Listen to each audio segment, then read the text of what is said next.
Mesdames, Messieurs, bonjour. Donc je suis Eric Ruiz, je suis architecte.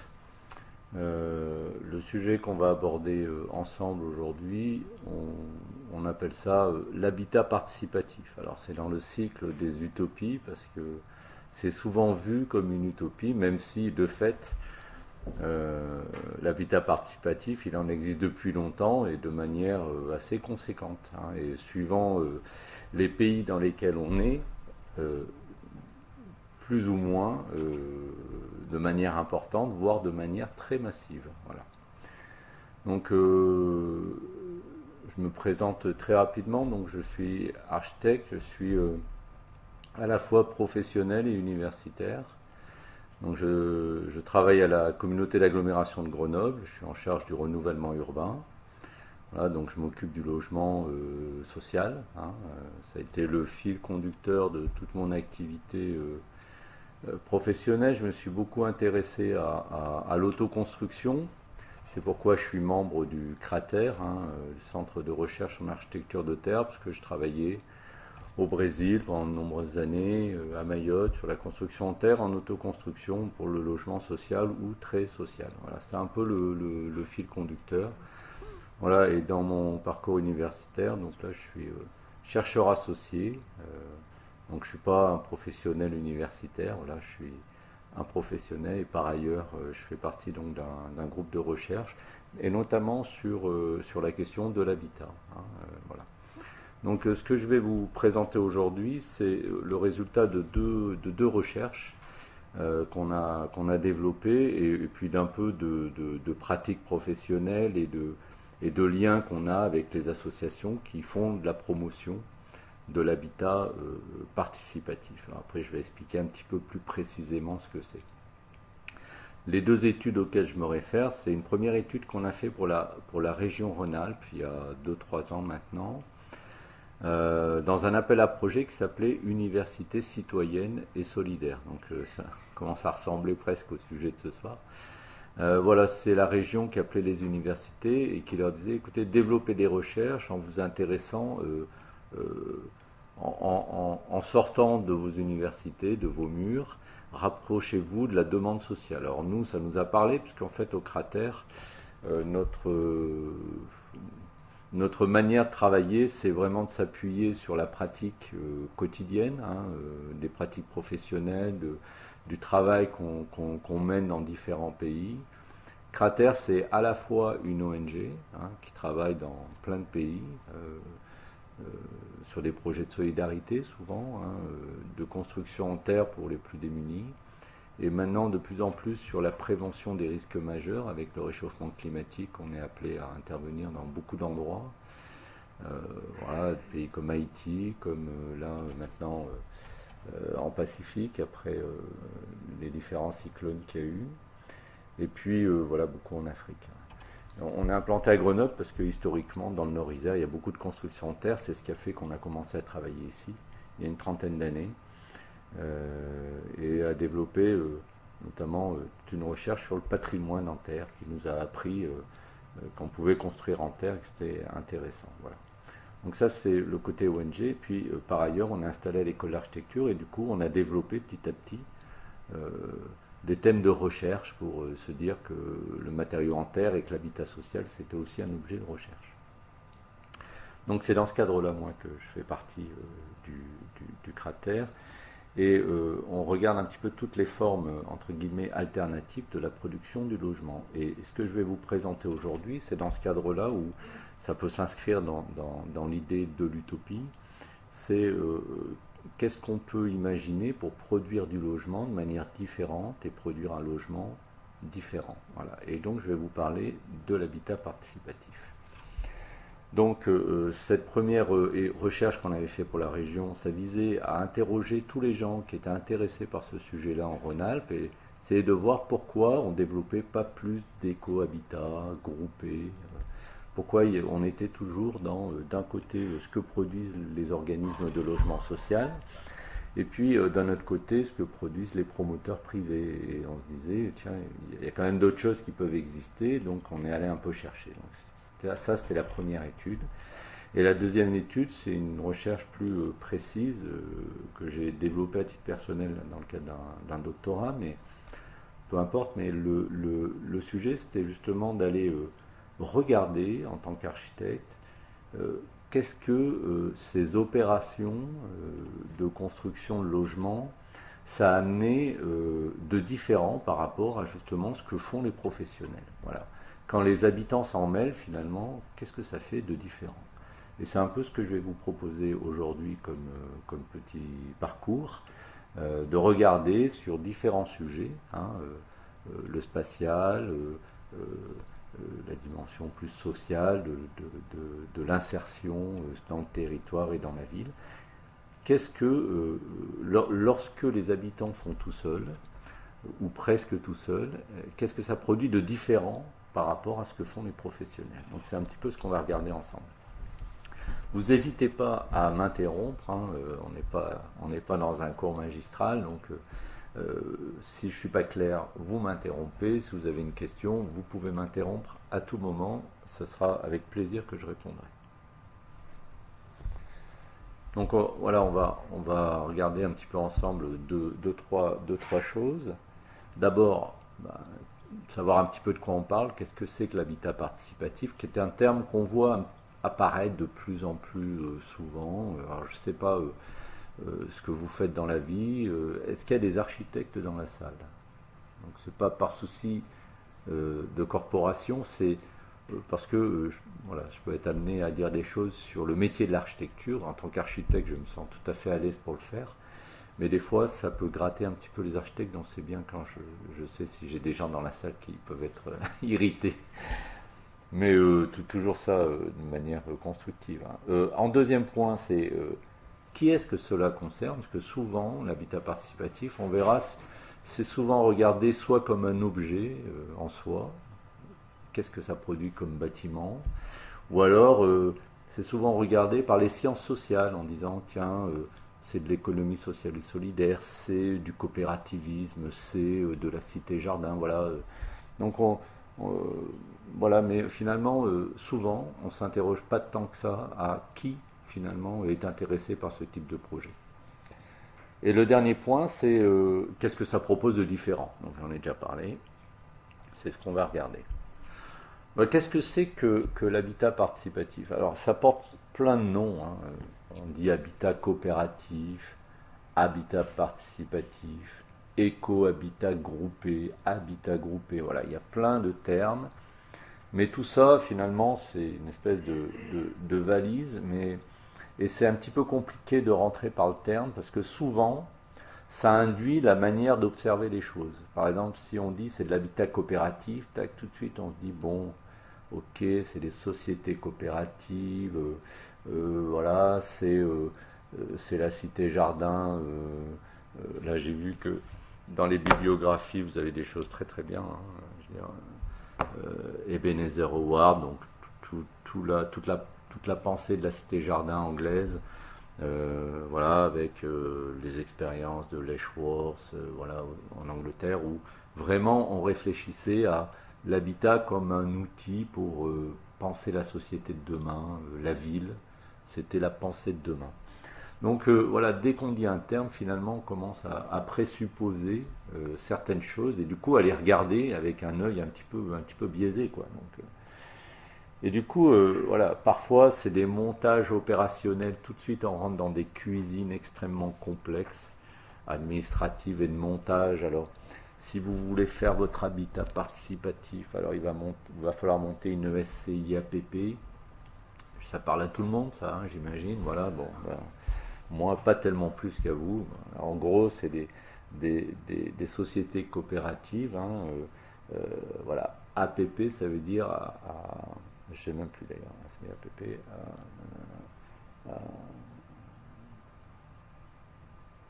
de propriété, ouais, ça va me revenir, hein, ça va me revenir.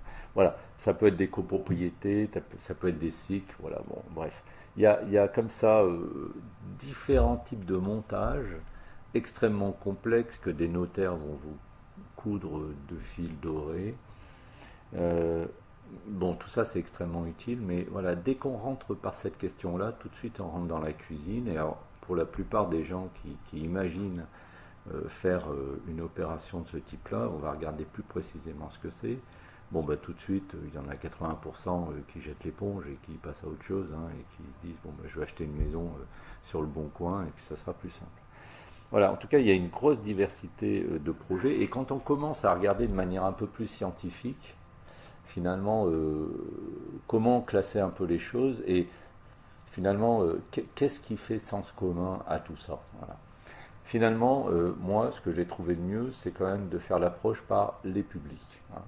Finalement, quand on commence à regarder qui fait ce type de projet ou qui est impliqué dans ces projets-là, ben on voit que la classification elle est beaucoup plus simple et beaucoup moins orientée. Et c'est un peu ce qu'on va regarder.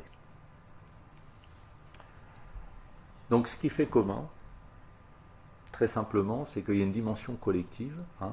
C'est plusieurs individus qui se regroupent et qui se disent on va produire notre habitat.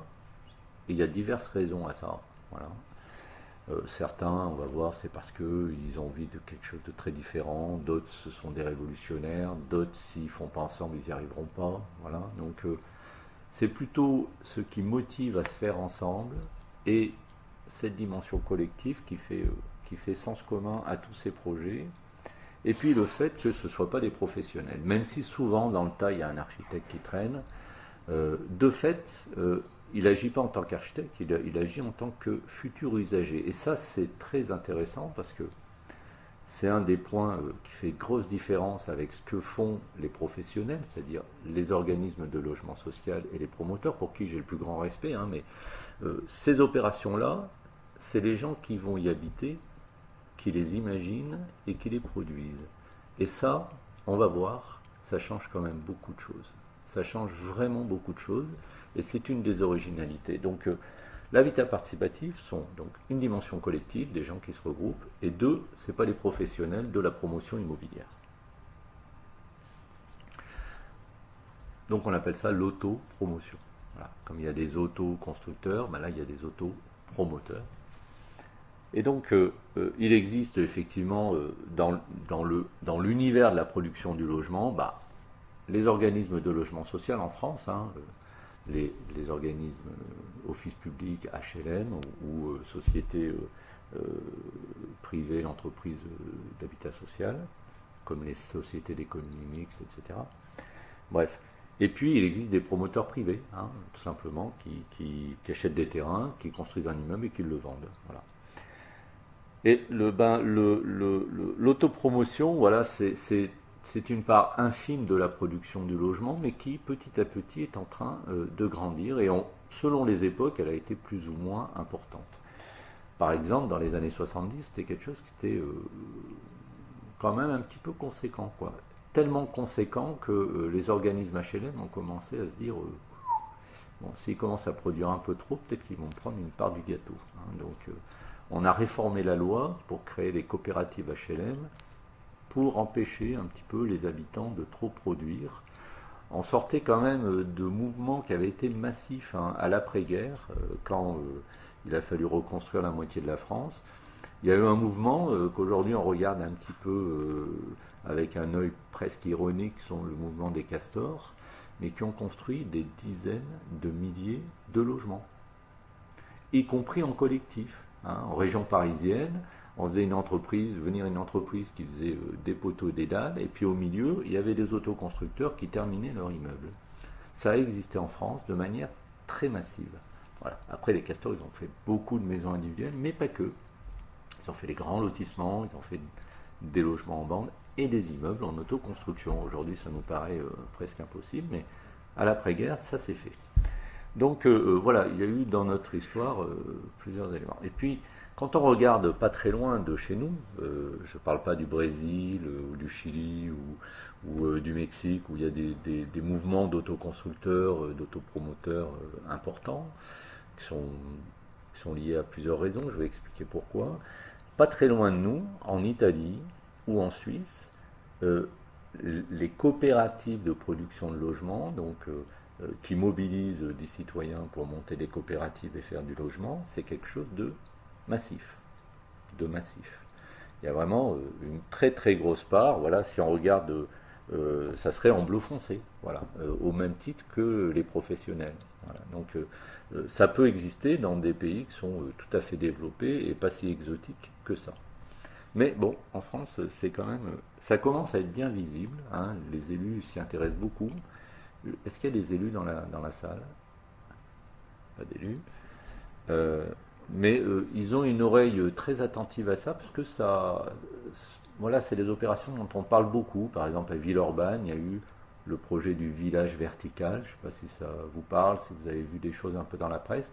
Voilà, c'est une petite opération de quelques logements, hein, quelques dizaines de logements, mais qui a fait beaucoup parler, parce que voilà, ça a un côté un peu tellement original que c'est très visible. Donc moi, pour vous présenter un petit peu les résultats de mes recherches, je me suis intéressé à plusieurs types d'opérations. Alors, je suis allé voir en Belgique, hein, ce que font les Belges. Et les Belges, ils ont cette originalité, c'est que c'est un pays fédéral, du coup, les régions, elles ont une forte autonomie, elles peuvent légiférer même sur l'habitat, ce qui n'est pas notre cas en France, hein. Les lois de l'habitat, ben, c'est l'État français qui les détermine.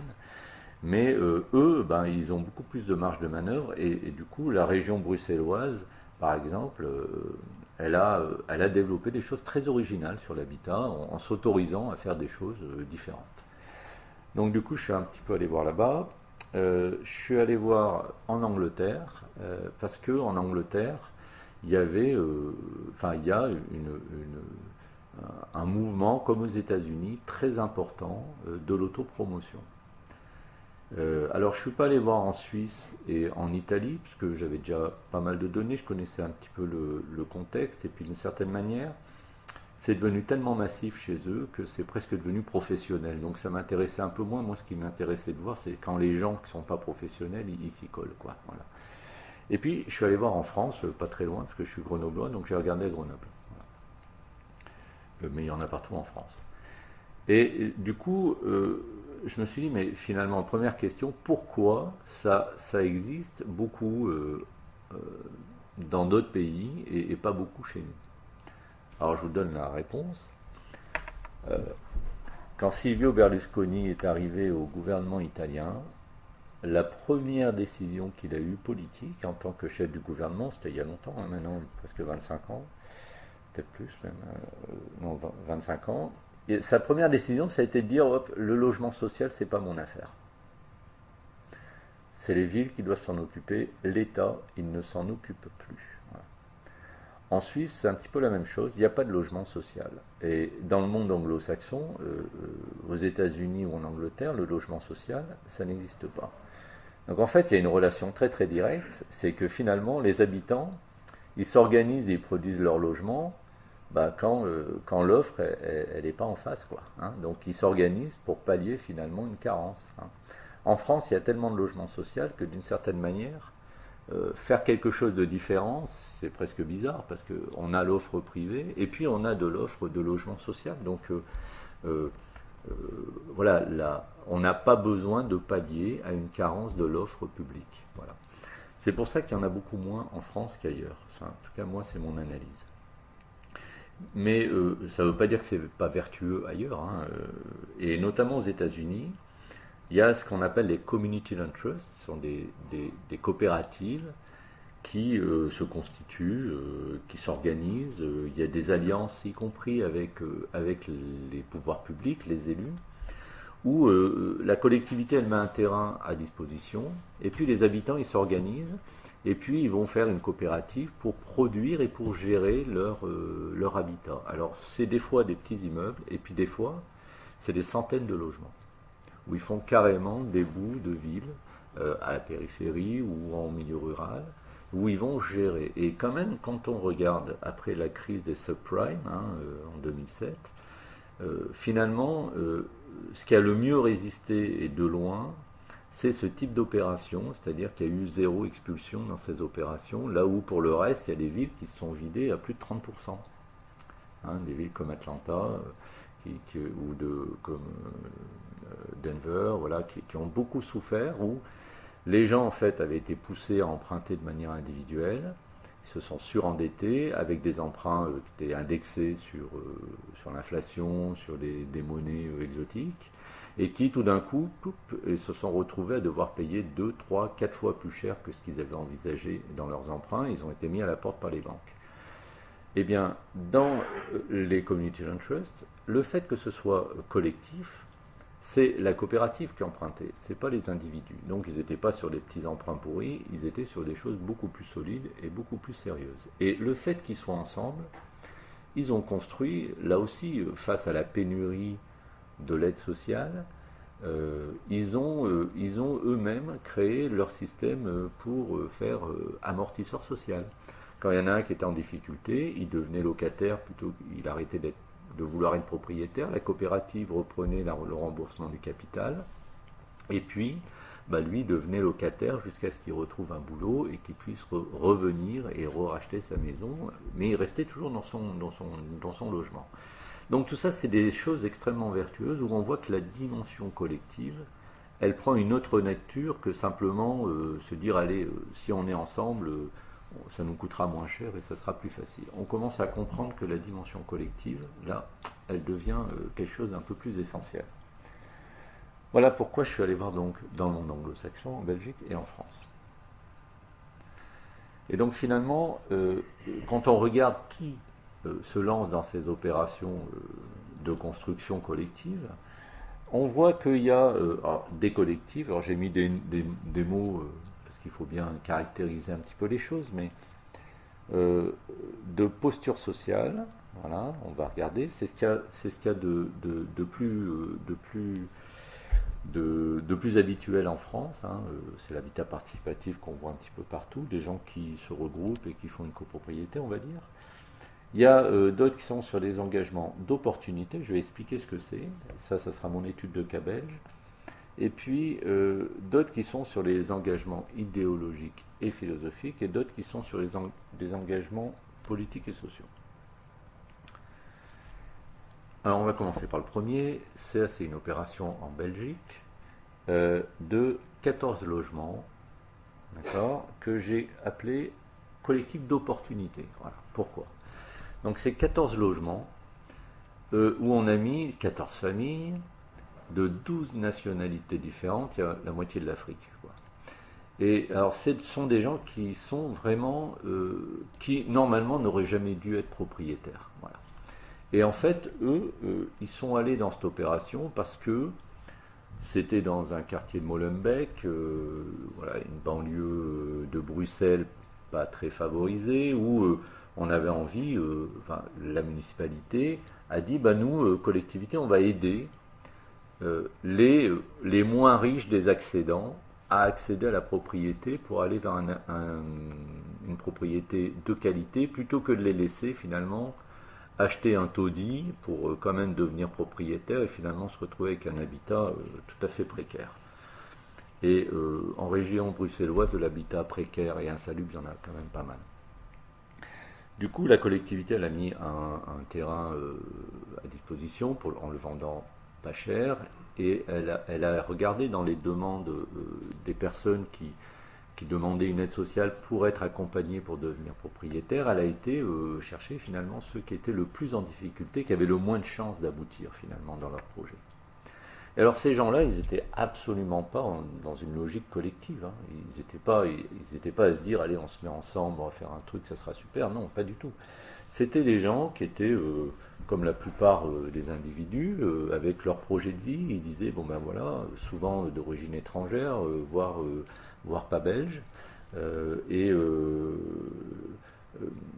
c'est-à-dire avec des titres de séjour, hein, pas de nationalité acquise, pour certains, pour d'autres oui, voilà. Et puis, mais enfin tous avec cette idée ancrée comme chez beaucoup de dire si on accède à la propriété, on a une promotion sociale, voilà, et puis du coup on payera plus de loyer quand on sera vieux, et puis ça fera un bas de laine pour nos enfants, voilà, tout simplement. Donc vraiment une logique de marché, hein, comme il en existe partout, tout à fait, rien de critiquable à ça. Mais enfin des gens qui n'étaient pas du tout dans la logique du collectif, hein, c'était pas des idéalistes. Voilà. Et on va regarder un petit peu ce que ça a donné, et c'était assez intéressant. Voilà, donc je les ai appelés collectifs d'opportunité. C'est-à-dire que ceux qui se mettent ensemble, parce que s'ils étaient tout seuls, ils n'y arriveraient pas. Après, il y a la deuxième typologie de public qui sont intéressés par ça, c'est ceux qui sont d'engagement politique et social. Alors là, j'ai fait un peu de travail d'archives dans mes archives personnelles. J'ai travaillé au Brésil en début de carrière. Ça, c'est une opération, là, le plan un peu arrondi, là, qu'on avait produit donc, avec les habitants, ce qu'on appelle un mutirão. Donc un projet en aide mutuelle, en autopromotion et auto-construit, avec des mouvements populaires qui s'appelait donc le mouvement de la lutte pour le logement, qui occupait des terres, les négociait ensuite avec les pouvoirs publics, puis après développait donc dans la lutte politique très très forte, et où finalement le logement est un outil de revendication, mais pour bouger la société. C'est un mouvement politique qui porte ça. Donc ça, c'est quand même très sud-américain d'une certaine manière, des gros mouvements. Là aussi, pourquoi? Parce que le pouvoir public est corrompu, qu'ils veulent prendre la place du pouvoir politique, parce qu'ils considèrent que s'ils ne font pas par eux-mêmes, de toute façon le pouvoir politique ne fera pas pour eux, et qu'en plus ils n'ont aucune confiance, non seulement aucune confiance en lui, mais en plus ils veulent prendre leur place. Et d'ailleurs ils l'ont fait depuis, parce que le mouvement de la lutte pour le logement est un mouvement attaché au Parti travailliste qui aujourd'hui est au pouvoir. Donc 30 ans plus tard, ils sont aujourd'hui au pouvoir. Donc voilà, ça existe dans plusieurs pays, en Asie, etc. Donc chez nous, assez peu, évidemment, mais on n'est pas dans la même situation politique ni économique. Après, dans le monde, il y a d'autres situations qui donnent aussi une autre typologie de collectif. Pourquoi les gens s'organisent pour faire un habitat? Donc ça, c'est ce que j'appelle moi d'engagement idéologique et social. Donc moi, j'ai pris une étude de cas à Toulouse sur cette recherche.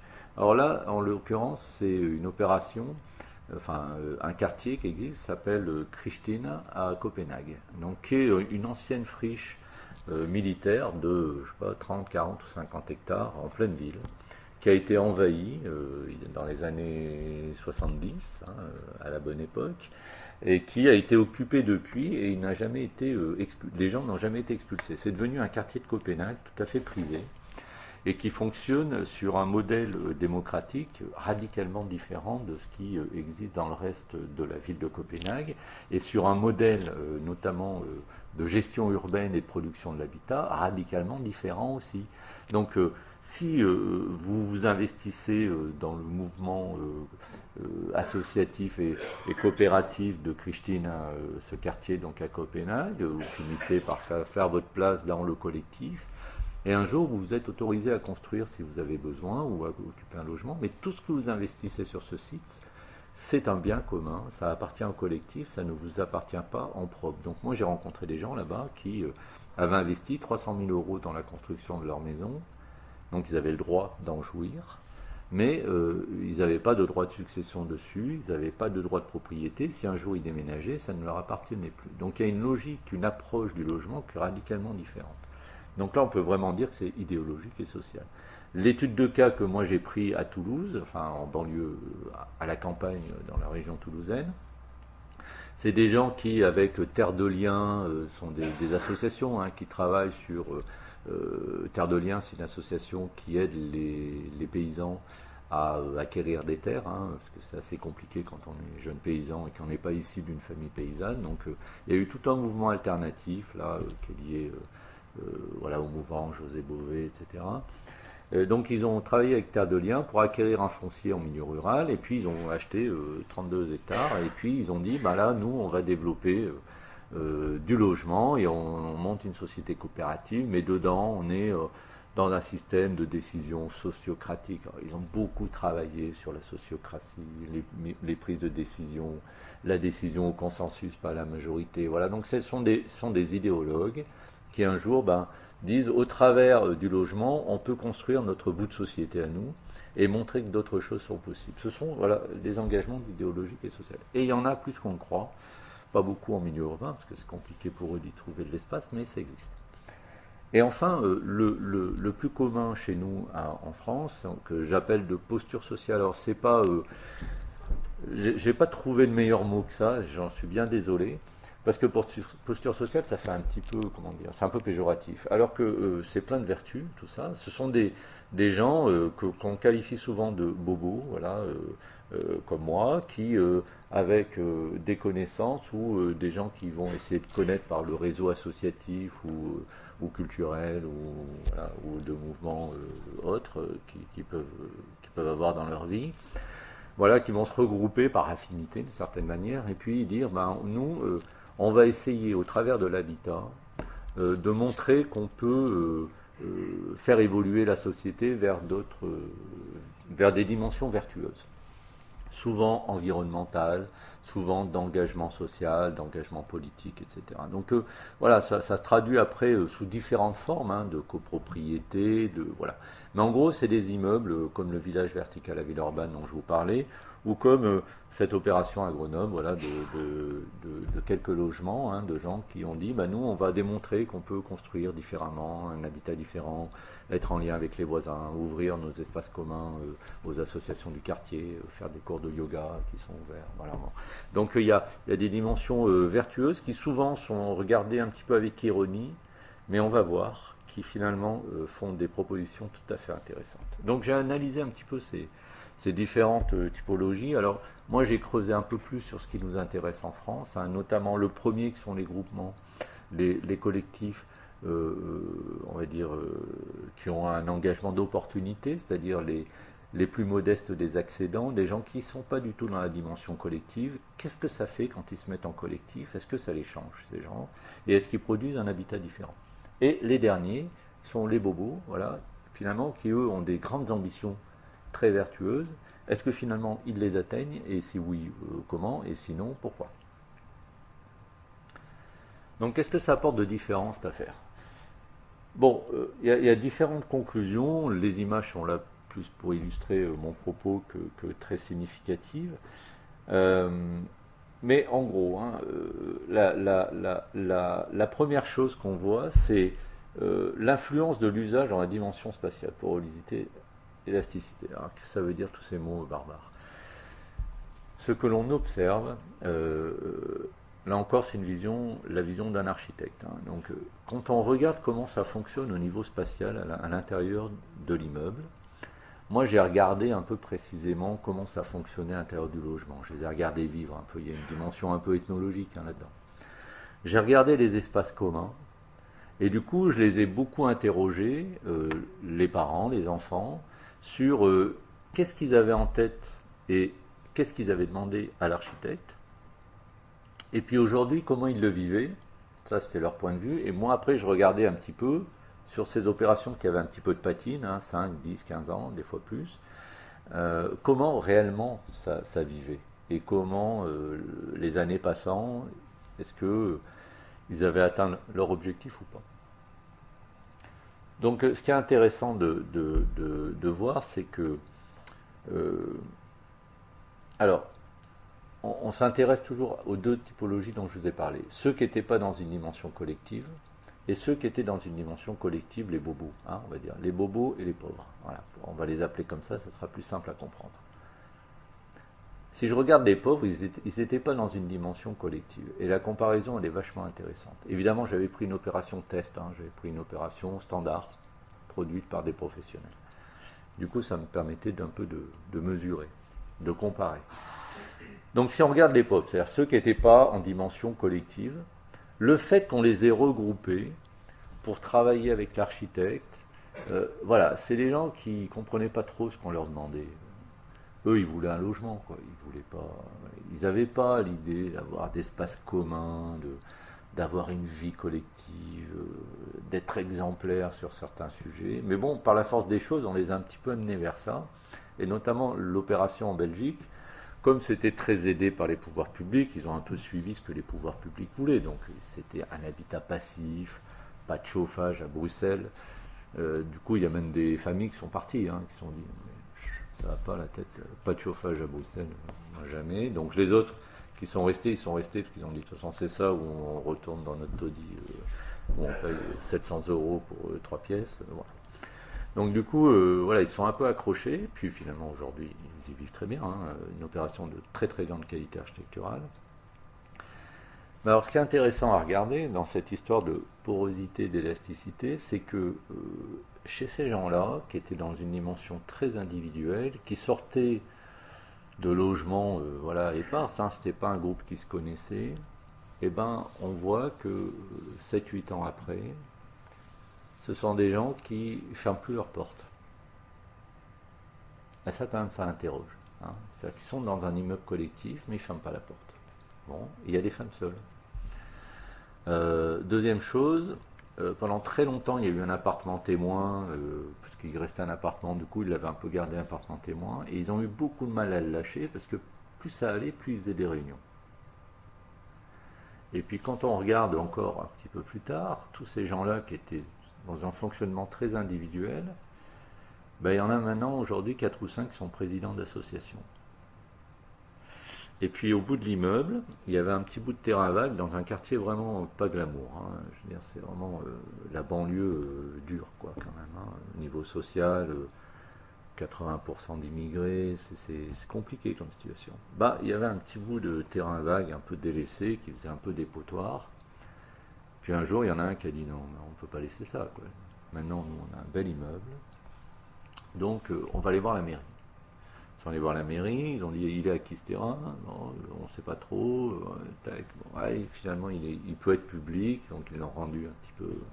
Ils ont légalisé le bout du foncier et ils ont dit ben, vous nous le donnez là et vous nous le mettez à disposition. Enfin, ils ne connaissaient pas le terme, mais ils ont dit vous nous le donnez. Nous, on va s'en occuper parce qu'on ne peut pas laisser ce truc pourri juste au bout de l'immeuble. Donc, ils sont allés, tac, et puis. Finalement, comme ils avaient été un peu promus socialement, ces gens-là, ils étaient pauvres, et puis tout d'un coup, ils étaient devenus un peu propriétaires d'un immeuble. Vous avez vu l'image, hein, je vous la remontre.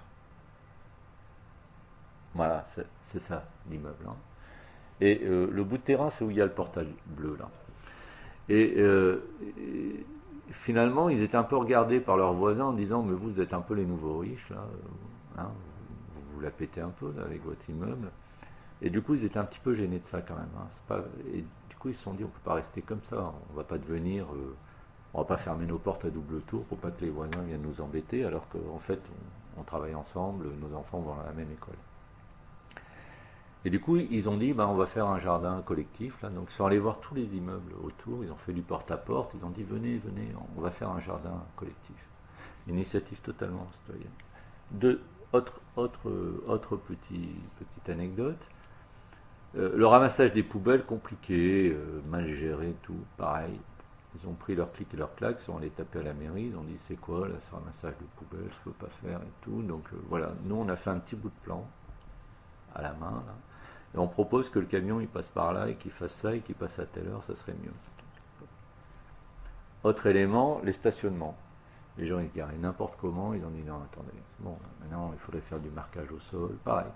Ils sont devenus des gens qui font ce qu'on appelle, nous, dans notre jargon, les techniciens, de la gestion urbaine et sociale de proximité. C'est-à-dire que des gens qui n'étaient pas du tout dans une dimension d'engagement sociétal ou d'engagement citoyen, qui avaient des vertus individuelles, par la dynamique collective et par le fait que cette dynamique collective, elle les amène à pas simplement vivre côte à côte, mais à vivre ensemble, et ben ça a donné un engagement, un saut qualitatif d'une certaine manière dans l'engagement social, dans une dimension d'appropriation du territoire et de leur environnement social tout à fait considérable. Voilà. Et si on compare par exemple avec l'autre collectif des bobos, eux sont des gens qui étaient déjà au top là-dessus. Donc d'une certaine manière, sur cet aspect-là, le saut, il a été minime pour eux, parce que finalement, ils ont fait que concrétiser et se mettre ensemble sur des dimensions d'engagement social qui étaient déjà existants, d'une certaine manière. Voilà, donc ça, c'était quand même un élément vachement intéressant. Et donc, pour revenir à ma question spatiale, parce que je mélange un peu tout, mais c'est pas grave, cette question de porosité et élasticité, c'était très intéressant, parce qu'on voit que ce qui se traduit dans l'usage au quotidien de leur espace, ça traduit justement cette dimension collective et qu'on voit qu'il y a un lien vachement étroit entre le fait de faire ensemble et le fait ensuite de vivre dans l'espace. On ne vit pas de la même manière dans l'espace, dans une copropriété où on a acheté sur plan un immeuble, voilà, que dans un immeuble où on s'est cogné tout le boulot pour y arriver. Et qu'on s'est cogné tout le boulot de manière collective. Et alors, on le voit de manière très très sensible. Par exemple, c'est une opération à Grenoble qui s'appelle la Salière. Ils ont appelé cette opération la Salière parce qu'ils se sont dit quand on aura fini le projet, on aura mangé tout le sel. Hein, parce qu'à chaque fois, on met un petit peu de sel dans les tomates, mais on aura fait tellement de réunions qu'on aura vidé la salière. Et c'est vrai, ils ont certainement vidé 2 salières ou 3. Mais l'opération, elle est là, elle est magnifique. Vous allez voir des photos. Mais ce qui est intéressant de voir, c'est que les photos qu'on voit là, c'est un peu confus là. Il y a à la fois la montée d'escalier, il y a une terrasse privée, une terrasse collective. C'est-à-dire qu'on voit qu'il y a une espèce de porosité dans les espaces où finalement, si on était dans une copropriété normale, ça ne serait que du contentieux. T'es chez moi, mais tu passes devant chez moi. C'est-à-dire, finalement, si on proposait ça dans une copropriété, on ne ferait que générer du contentieux et du mécontentement. Mais eux, ils l'ont conçu exprès comme ça, d'une certaine manière. C'est-à-dire que les espaces communs, ce n'est pas des espaces collectifs qui correspondent à des millièmes de copropriété. C'est des vrais espaces où il se passe des choses. Et il se passe tellement de choses, c'est que il y a des choses qui avant se faisaient dans le logement, qui aujourd'hui se font dans les parties communes. C'est ça qu'on appelle la porosité. C'est-à-dire qu'il n'y a pas une frontière très nette entre ce qui est intime de ce qui est collectif. Et on voit que ça pénètre un peu dans tous les sens. Mais tout ça, c'est extrêmement codifié, c'est pas n'importe quoi. C'est pas... Il y a des codifications, hein, on appelle ça des codifications d'usage, qui sont très intéressantes. Dans cette opération-là, il y a une montée d'escalier donc au cœur. Et il y a un code verbal, enfin même pas verbal, qui n'est pas écrit mais qui est informel, qui dit que si la porte est ouverte, les enfants peuvent rentrer chez les voisins. Si elle est fermée, ils doivent taper à la porte pour voir. Alors que les portes ont des poignées pour rentrer. Et il y a des codifications comme ça qui font que tout est codifié de manière empirique. Hein, les gens, à force de vivre ensemble, ils savent comment les autres réagissent, qui évite totalement le contentieux et qui préserve la vie intime de chaque famille, mais en même temps lui donne une richesse par le collectif qui est beaucoup plus forte que ce qu'on peut trouver dans une copropriété normale. Donc on voit bien que l'usage de l'espace, il est carrément différent. C'est ce qu'on appelle les porosités et élasticité. Par exemple, j'ai remarqué que les chambres n'étaient pas très grandes. Et je leur dis, mais pourquoi vous n'avez pas fait des chambres plus grandes? Parce que vous pouviez, c'était vous qui tenez la main de l'architecte. On dit non, finalement, on a bien fait. Finalement, les gamins, le fait d'avoir une chambre assez petite, finalement, ils sont obligés d'aller dans la salle collective pour aller faire leurs devoirs avec les copains de l'immeuble. Et voilà, donc il y a des dimensions comme ça qui normalement se font dans le champ de l'intime, qui là se font dans l'espace commun. Et de la même manière, il y a des réunions qu'on aurait pu imaginer qui se passent uniquement dans la salle collective, qui souvent se finissent en apéro chez l'un ou l'autre. Donc il y a une espèce d'élasticité, c'est-à-dire parfois il y a des choses intimes qui se font dehors. Voilà. Mais du coup, ça c'est très intéressant, parce qu'au-delà de l'anecdote de ce qui s'y passe, c'est que finalement, on voit que l'espace, c'est l'endroit où se joue le collectif et où se construit la dimension collective, la vie collective. Et que ces expérimentations, cette vie au quotidien, elle devient de plus en plus riche et de plus en plus complexe, mais en même temps de plus en plus dense. Et ça, c'est extrêmement intéressant parce que y a une appréhension du spatial qui, à la fois, quand on l'a conçu, a fait que on a créé de la complexité, mais que cette complexité ne fait que renforcer la dimension collective. Ce qui donne une vraie pérennité à ces opérations, parce qu'on pourrait se dire, mais peut-être dans 20 ans, l'idéal de départ aura disparu. Eh bien non, on voit que l'usage collectif, finalement, au quotidien, il permet de garantir la pérennité. Et il y a une opération là que j'ai vérifiée, hein, je suis allé sur le terrain, j'ai enquêté. avec des gens que je connais, certains personnellement, d'autres pas. Et on voit que 30 ans plus tard, ils vivent pas tout à fait de la même manière, mais la dimension collective est toujours extrêmement présente. Toujours extrêmement présente.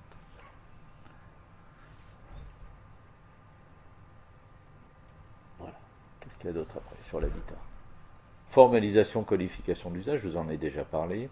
Et le non bâti comme un espace immatériel, alors, comme un espace commun immatériel. Par exemple, dans l'opération belge, où ils n'étaient pas dans une dimension collective, ils n'ont pas fait de salle collective, de salle de réunion.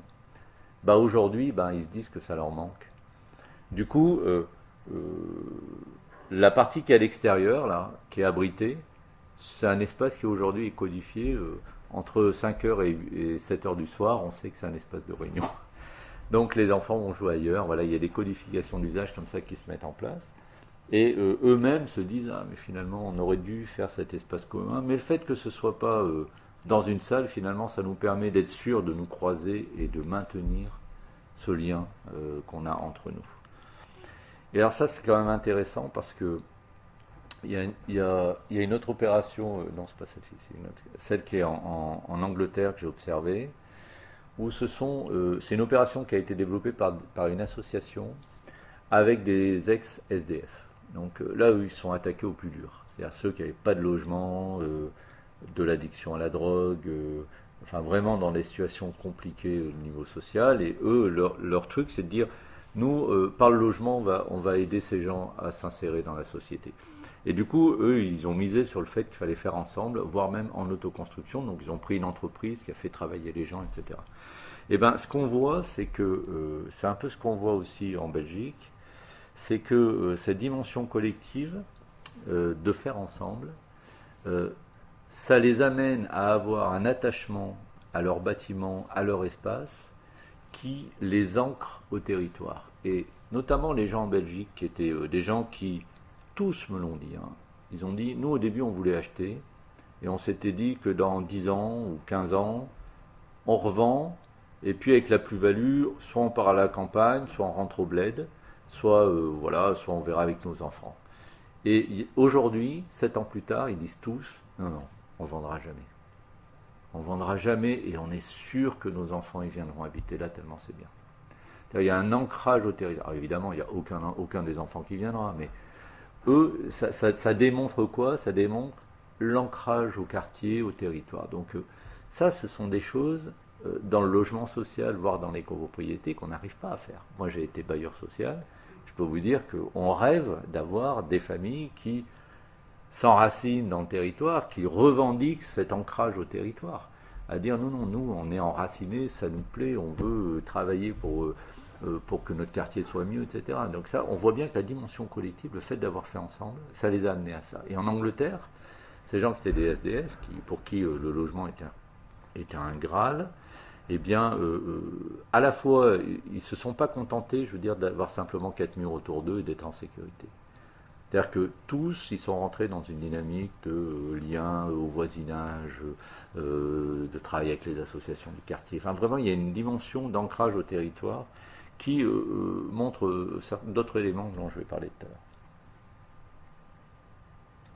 Voilà, et je veux parler de ça. Donc, cette opération à Harlow, en Angleterre, c'est celle qui est en haut à droite.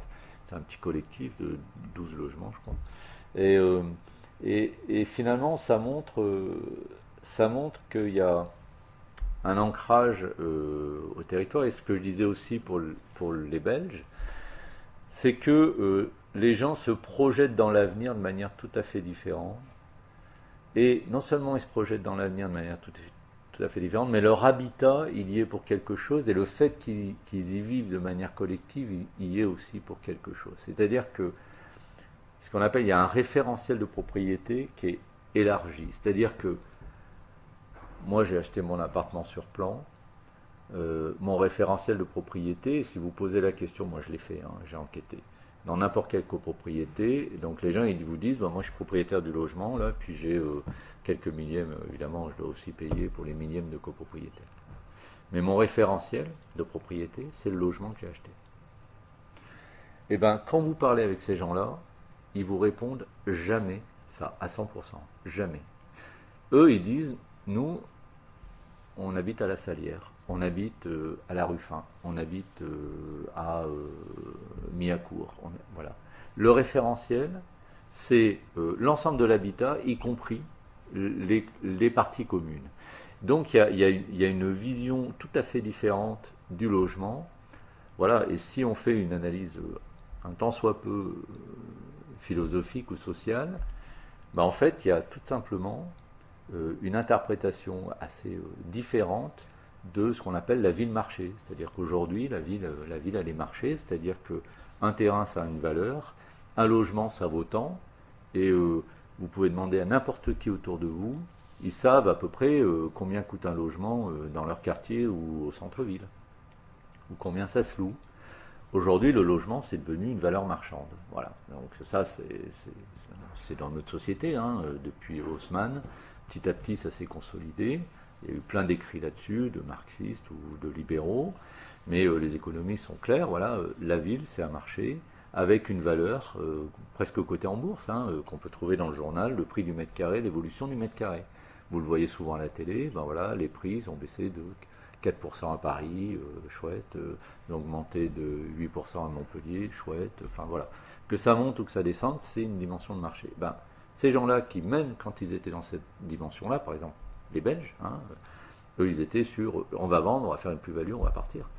Ils sont plus du tout là-dessus. C'est-à-dire que le rapport au spatial, il a changé. C'est-à-dire qu'ils ne sont plus juste sur le logement, c'est le logement, on appelle ça nous, le passage à l'habitat, c'est-à-dire le logement plus l'environnement, et l'environnement social, mais en plus, ils ont changé leur approche de le logement, c'est un bien marchand, la ville, c'est une ville marchande. C'est-à-dire pour eux, non, c'est un droit d'habiter, c'est un environnement social, un environnement sociétal. Et c'est un environnement éventuellement d'engagement aussi lié à ces valeurs-là. Donc on change complètement le référentiel. Donc il y a des... Alors j'ai vu aussi dans la bibliographie, vous avez notamment un ouvrage de Henri Lefebvre, hein, qui s'appelle Le droit à la ville, qui lui, voilà, je pourrais le trouver, hein, il est dans la bibliographie, qui lui disait très très clairement, par la vie quotidienne, on peut effectivement inverser cette tendance de la vie de marché, et c'est une nouvelle approche qui devrait être porteuse de citoyenneté. Voilà. Ces expériences-là, elles sont tout à fait dans cette ligne-là. Et ça, c'est vraiment un bilan qu'on peut mesurer aujourd'hui. Qu'est-ce que ça dit d'autre? La notion de propriété élargie, j'en ai parlé. Donc sur l'insertion sociale, j'en ai déjà beaucoup parlé. Alors il y a des choses qui sont intéressantes aussi. C'est parfois, notamment par exemple chez les bobos, la quatrième typologie de posture sociale, il y a une espèce de non-dit, c'est-à-dire qu'il y a à la fois la réalité et le discours. Donc de grandes ambitions environnementales qui sont faciles à plaider et un peu moins simples à mettre en œuvre, mais qui sont souvent très très bien mises en œuvre, donc des opérations très vertueuses. Et puis en même temps, il y a des non-dits, c'est-à-dire que comme on prône l'ouverture au quartier, l'échange, le lien social, hein, c'est des valeurs qui sont portées de manière très très... je veux dire, c'est vrai quoi. Hein, les gens, c'est ce qu'ils veulent. Du coup, il y a des thèmes qu'ils n'osent pas aborder. Par exemple, le thème de la sécurité. Comment on fait quand on dit qu'on veut être ouvert au quartier et en même temps se dire que bon, on a peur d'être volé? C'est un peu compliqué comme débat. Et alors là, ça met en évidence d'autres trucs, c'est que le rôle des architectes, pour ça je posais des questions, c'est les architectes, ils ne sont pas assez aidants sur ces questions-là. C'est-à-dire qu'ils ne reconnaissent pas à ces gens-là le rôle de maître d'ouvrage, c'est-à-dire de clients capables de prendre des décisions, voire des décisions difficiles. Donc souvent les architectes, ils prennent la place du client, parce qu'ils se disent, comme il n'est pas professionnel, c'est pas un promoteur, c'est pas un organisme de logement social. Du coup, je ne vais pas le laisser faire des bêtises, donc je vais faire à sa place. Et il y a beaucoup de décisions qui sont prises par l'architecte, justement parce qu'on ne reconnaît pas ce rôle, cette capacité à prendre des décisions. Donc la sécurité, ça montre des limites. Et quand je compare les deux opérations, donc l'une à Grenoble s'appelle la Salière et celle en Belgique s'appelle la Ruffin, finalement celle de ceux qui n'étaient pas du tout dans la dimension collective et dans le discours de l'ouverture au quartier, ils ont une opération très très ouverte. Très très ouverte, il y a juste un petit digicode. c'est très facile de rentrer. Et les autres qui, eux, avaient rien au début, aujourd'hui, ils ont interphone, la grille, machin, parce qu'eux, ils se sont fait voler 5 fois, quoi. Voilà. Donc, ils n'ont pas pu approcher ce sujet-là. Donc, c'est intéressant de voir aussi ces questions. Et puis, l'espace est un lieu de quotidienneté. Donc, pour parler, j'ai beaucoup parlé du saut qualitatif dans la dimension de l'insertion sociale pour les gens qui étaient dans les collectifs d'opportunités. Ben, pour ceux qui sont dans les collectifs qui sont de posture sociale, il y a un saut extrêmement révélateur. En tout cas, il y a la concrétisation d'un réel, d'un souhait qu'ils avaient. Alors c'est intéressant, moi j'ai appelé ça le mythe du village retrouvé et le désir de quotidienneté intense. Alors c'est des mots un peu savants, mais le mythe du village retrouvé, c'est que tous se disent, quand ils font leur projet, ils disent on va faire comme dans un village, nos enfants pourront sortir dans le jardin, j'aurai pas besoin de les surveiller, on garde... Alors, voilà, donc ils sont tous à idéaliser une vie de village qui est jamais comme ça. Moi j'ai vécu dans un village, c'est pas du tout comme ça que ça se passe, mais c'est comme ça qu'on l'imagine. Et bien de fait, dans leur quotidien, c'est quand même comme ça que ça se passe. C'est-à-dire que ce qu'ils avaient, la mythologie qu'ils avaient imaginée, ils l'ont concrétisée. Donc ça, c'est une concrétisation d'une utopie, puisque c'est le thème.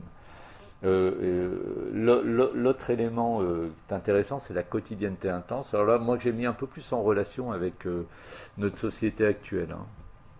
Et notamment, j'ai fait un parallèle avec les selfies. Vous voyez ce que c'est les selfies, hein, on prend son téléphone et où qu'on soit, tac. Pourquoi? Parce qu'on veut montrer à tout le monde que notre vie quotidienne, elle est quand même bien, quoi. Hein, qu'on n'est pas des nazes et qu'on était à Paris devant la Tour Eiffel et que, tiens, regarde, t'as vu, je suis à côté de Brad Pitt, machin, voilà. Donc on a une vie quotidienne qui est quand même chouette. Et ben, dans cette typologie d'organisation collective, de manière inavouée, là pour le coup, et parfois inconsciente, il y a ce désir d'exemplarité. C'est-à-dire de montrer qu'on est exemplaire, parce qu'on a un immeuble qui est très beau, qui est très vertueux, on démontre qu'on peut faire du collectif et du social, qu'on peut imaginer une ville différente de demain, mais il y a aussi le fait que même notre vie quotidienne, elle est vachement bien. Alors, ils y arrivent. C'est ça qui est intéressant quand même, c'est qu'il y a ce côté un petit peu ironique dans mon approche, c'est-à-dire de vouloir montrer que la vie quotidienne peut être bien. Mais quand on creuse un petit peu des gens bien plus savants que moi qui ont écrit des ouvrages, notamment Henri Lefebvre, hein, qui est un des grands philosophes, qui a écrit plus de bouquins que Sartre, et qui est plus connu à l'étranger que Sartre, et il a écrit 5 bouquins sur la vie quotidienne, lui. Donc ça veut dire que c'est un vrai sujet. Et quand on creuse un petit peu ce qu'il a dit, ce gars-là, lui il disait que quand même que la société elle se construisait dans les petits actes quotidiens et que ce qui se passait dans la vie quotidienne, dans le logement ou dans l'espace public, c'est quand même c'est pour beaucoup ce qui construisait la société de demain. Et du coup le fait que ces gens-là intuitivement projettent une vie quotidienne, enfin beaucoup d'ambition dans leur vie quotidienne, c'est-à-dire le fait de pouvoir acheter le pain, le fait de pouvoir laisser ses enfants sous la garde du voisin sans être inquiet, le fait qu'il y a de la solidarité, si je suis malade on viendra m'aider, si je vieillis, parce qu'il y a ça aussi, hein, il y a, dans la temporalité, je ne serai pas seul quand je vais vieillir. Voilà, donc cette vie quotidienne, on voit qu'il projette finalement de manière souvent pas verbalisée, hein, mais souvent au travers de la vie quotidienne, une vraie ambition de changement de société. Et ça, c'était quand même concrétisé de manière forte. Donc du coup, même si ces opérations sont souvent très petites, quelques logements, 4, 10, 12, on pourrait se dire ça ne va pas révolutionner le monde. Mais de fait, quand on regarde, ils ont des impacts sur leur environnement social et urbain qui sont très très importants au regard de leur petite taille. Donc moi qui travaille dans une collectivité, notamment dans la direction où on s'occupe du logement, pour moi, c'est extrêmement important de dire il faudrait multiplier ces petites opérations parce qu'elles font tache d'huile et qu'elles ont des dimensions, des impacts sur la vie quotidienne et sur l'environnement qui sont bien plus importantes que des opérations menées par des professionnels. C'est-à-dire que quand je disais on va comparer par rapport aux professionnels, du point de vue de l'approche à l'usage de l'espace, de la qualité de la vie quotidienne, de l'intégration sociale et spatiale dans la ville, ça propose des choses qu'on ne sait pas faire en tant que professionnel. Voilà. Donc elles ont des vraies qualités d'innovation, elles apportent vraiment des solutions là où on n'arrive pas à les trouver ailleurs. Voilà, ça j'en ai déjà beaucoup parlé. Sur la place de l'architecte, je pense que ça vous intéresse moyennement. Voilà, donc c'est là où, en tout cas pour nous, les politiques publiques, ça peut être un vrai enjeu sur ces deux catégories-là au moins, c'est-à-dire comment on fait passer un saut qualitatif, enfin un saut d'ambition sur l'insertion sociale pour les plus modestes des accédants qui ne sont pas dans des dimensions collectives, et comment on facilite la tâche aux opérations entre guillemets bobos, c'est-à-dire de posture sociale, parce qu'elles ont un réel potentiel d'exemplarité sur plein de domaines. Donc si on a de l'exemplarité pas chère, parce que finalement ce sont des gens qui ont plutôt les moyens, il suffit juste de leur trouver du foncier et les laisser faire leur immeuble, il faut le faire. Ça coûte que dalle et ça rapporte beaucoup. Voilà, alors quand on cherche un peu plus au niveau politique et social, puisqu'on parle d'ambition d'utopie aujourd'hui, cette maîtrise d'ouvrage populaire, de gens qui s'auto-organisent, avec une espèce de refus aussi des partis, des engagements de partis politiques, finalement ça qualifie aussi potentiellement une vraie qualité de ce qu'on appelle un corps social, c'est-à-dire une capacité à faire par la société par elle-même. Voilà, donc en tout cas ça peut être un nouveau modèle de maîtrise d'ouvrage qui résout cette question qu'on n'arrive pas à résoudre souvent, nous les professionnels, promoteurs ou bailleurs, c'est-à-dire comment on passe du logement à l'habitat, c'est-à-dire comment on fait du logement dans son environnement spatial et social, et puis voilà, parce que ça résout des problèmes qu'on ne sait pas résoudre par ailleurs, sur la citoyenneté, sur la logique spéculative, le logement marchand, et puis sur des approches environnementales exemplaires. On disait en aparté tout à l'heure, il y a une pénurie qu'on ne connaît pas, le grand public ne connaît pas. On connaît très bien la pénurie annoncée du pétrole, le manque d'eau annoncé, mais la pénurie de granulats pour construire, elle est totalement méconnue et elle est plus grave que les deux autres. C'est-à-dire qu'on arrive plus rapidement aux limites des ressources naturelles pour construire. Donc il va falloir construire un peu plus intelligemment avec des technologies différentes et plus vertueuses du point de vue environnemental. Voilà, bon, ça c'est des détails. Merci de votre attention.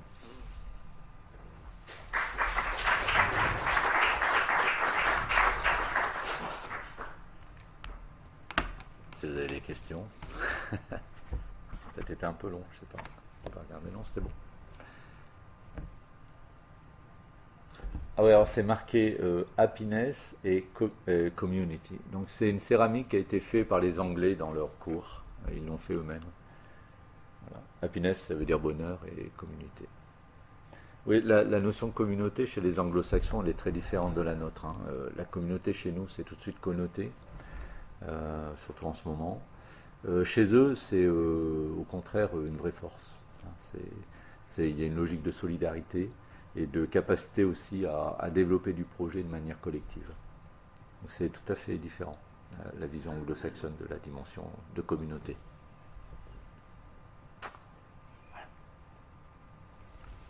Voilà. J'espère qu'il y a des autopromoteurs chez vous, en herbe, ou existants. Ça vous parlait, vous connaissiez un petit peu l'habitat participatif ou pas du tout, non? Ouais. Alors, les Baba Yaga à Paris, c'est une opération voilà, qui a été montée par des femmes, en fait, essentiellement des femmes, qui aujourd'hui sont plutôt des femmes âgées, donc ça a pris à la fois une approche de genre et puis une approche aussi du vieillissement solidaire, ne pas vieillir ensemble. Et nous, c'est vrai qu'on voit dans les opérations qui sont montées, donc souvent dans le groupe de posture sociale, des gens qui visent sur l'intergénérationnel, mais beaucoup aussi qui disent on ne va pas vieillir seul, quoi. Alors, on ne va pas vieillir seul, on se regroupe. Donc ça... Ouais, pardon, allez-y.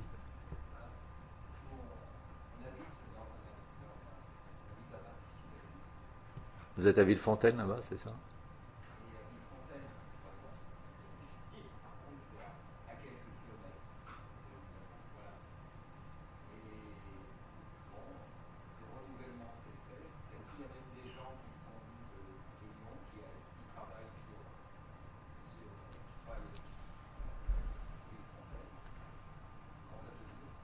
Oui, oui.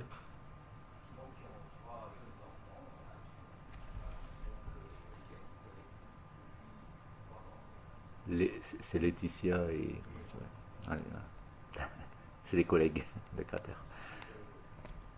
Oui, alors en fait, votre opération au départ, c'était du logement social, hein, qui mené par Pluralis et ensuite qui a été vendu, hein. Voilà. Mais Pluralis a été un des rares bailleurs à se lancer sur cette piste-là et à Mélan, dans la banlieue de, voilà, dans la banlieue de Grenoble. Il y a une opération qui s'appelle Les Naïfs, qui est une opération de logement social, qui vit aussi donc euh, sur un mode collectif, quoi, avec une gestion collective presque autogérée. C'est le seul bailleur qui s'était mis dans ces optiques-là. D'ailleurs, il ne sait plus trop bien le faire maintenant. On aimerait bien qu'il s'y recolle, mais ça c'était quand même il y a quelques années, hein, dans les années 80. Opération intéressante. Oui, monsieur. Oui, justement, pour prolonger un peu cette discussion, est-ce que vous avez déjà du retour d'expérience du renouvellement des générations dans Oui. cette opération? Parce que une question que je me pose souvent sur l'habitat en général et sur ces opérations en particulier, c'est comment il y a une génération qui, par opportunité, par idéologie, se groupe et vit, investit l'espace. Ouais. Vous dites que 30 ans après, ça marche encore et ça marche même mieux, mais j'ai cru comprendre que c'est la même génération, c'est les mêmes qui ont vieilli sur place. Mais pour cette opération-là, oui. quand les générations tournent, comment ça se passe? Est-ce que, voilà, c'est pas forcément les enfants qui sont... Oui, oui, oui. Alors, il y a d'autres opérations, hein, où il y a eu du turnover, parce que la vie est ainsi faite qu'il y a des accidents de vie, des divorces, des mutations, etc. Alors, quand c'est en copropriété, c'est assez simple. C'est-à-dire, les gens qui visitent, soit ils passent par la porte, soit ils achètent tout de suite. Pourquoi? Soit ils adhèrent au principe, et ils disent ok, putain, nickel, j'ai même pas besoin de faire le boulot, c'est déjà fait, donc pour moi ça va bien. Soit ils disent c'est quoi ce truc communautaire, et ils rentrent pas. Donc très clairement, ça c'est un vrai frein à une dérive de normalisation, entre guillemets. Ça ne veut pas dire que ça n'existe pas. Il y a des opérations où ça a existé, parce qu'il y a un phénomène d'usure aussi, mais globalement, notamment à Mélan où il y a les naïfs, donc il y a les naïfs et il y a 2 montées de copropriété. Hein, c'est 3 montées qui sont dans le même îlot d'une ZAC qui s'appelle les Béalières. Mais dans les copros, ça a tourné depuis un moment et c'est toujours dans le même état d'esprit. Alors quand même, il y a une densité là-dedans, dans ces opérations-là, très intéressante. Il y a beaucoup plus d'élus par nombre d'habitants qu'ailleurs. Alors on voit bien, hein, que les gens, ça les amène à des dimensions d'engagement. Mais du coup, je trouve que ça résiste quand même plutôt pas mal au temps. Alors, c'est pas une garantie 100%.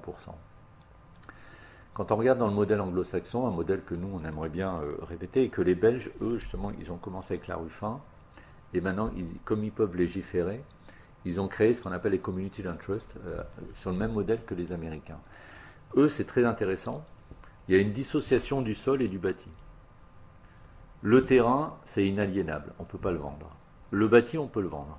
D'accord? Vous pouvez vendre votre logement. Mais il y a une coopérative qui gère tout ça, ça s'appelle le Community Land Trust, alors communauté, land c'est le foncier, et trust c'est partager, hein, confiance en fait, hein, partager. Donc ça veut dire que la coopérative elle gère tout ça. Donc il y a 2 choses qui sont essentielles dans ce modèle-là, très intéressant, c'est que pour gérer ce foncier-là, c'est-à-dire finalement le devenir de ce patrimoine, il y a un conseil d'administration de la coopérative qui a 3 collèges. Un, c'est les gens qui habitent, les bénéficiaires. 2, c'est l'environnement, les gens qui habitent autour et les gens de la mairie. Et puis, un 3e bloc, c'est les représentants de l'institution publique. Du coup, on ne peut pas faire ce qu'on veut. hein, on n'est pas que chez soi, c'est-à-dire qu'on y vit, mais il y a une dimension de bien commun qui est notamment inaliénable, c'est celle du foncier. Alors c'est intéressant parce que du coup les pouvoirs publics, eux, ils sont tranquilles, il n'y aura pas de dérive, ça ne va pas devenir, on va dire, un ghetto pour riches ou quelque chose qui va être figé dans le marbre, ou au contraire, voilà, si on donne des subventions et que ça devient finalement des gens qui spéculent, ça c'est un grand frein. Hein, les élus, souvent, ils ont du mal avec ces opérations parce qu'ils disent on ne va pas donner de l'argent public pour que les gens spéculent, quoi. Donc ça, c'est un grand frein, hein, à la spéculation. Et après, dans les statuts de la coopérative, il est dit qu'on ne peut pas vendre en faisant une plus-value extraordinaire, c'est calibré. Et la plus-value, on se la partage, celui qui vend et la coopérative. Et en plus, si on veut maîtriser le devenir, la coopérative, elle peut racheter prioritairement, elle a un droit de préemption. Donc ça fait beaucoup de freins qui font qu'on peut garantir, alors les gens peuvent vendre, hein, mais ils savent aussi qu'en rentrant dans ces opérations-là, ils ne feront pas une super plus-value. Voilà. Mais en même temps, ils sont tranquilles, il y a une dimension de sécurité, puis il y a une dimension de rentrer dans une autre logique. Hein, et les gens le font de manière très très volontaire, un amortisseur social, du lien social, etc. Donc voilà, il y a des modèles qui ont réfléchi beaucoup là-dessus et qui proposent des vraies alternatives. Donc nous, j'aimerais bien que moi sur Grenoble, on commence à essayer de développer justement ces freins, pas ces freins, mais ces dispositifs pour se garantir que si on met de l'argent public ou un terrain, il ne va pas servir à finalement à ce qu'on ne veut pas, quoi. Hein, ce que les élus ne veulent pas, c'est-à-dire mettre de l'argent public pour faciliter la spéculation. Parce que finalement, on est quand même dans un système aujourd'hui où c'est compliqué d'en échapper, quoi. Et finalement, on voit que ces modèles-là, le logement social, c'est un vrai frein à la spéculation, et puis celui-ci, ça peut en être un aussi.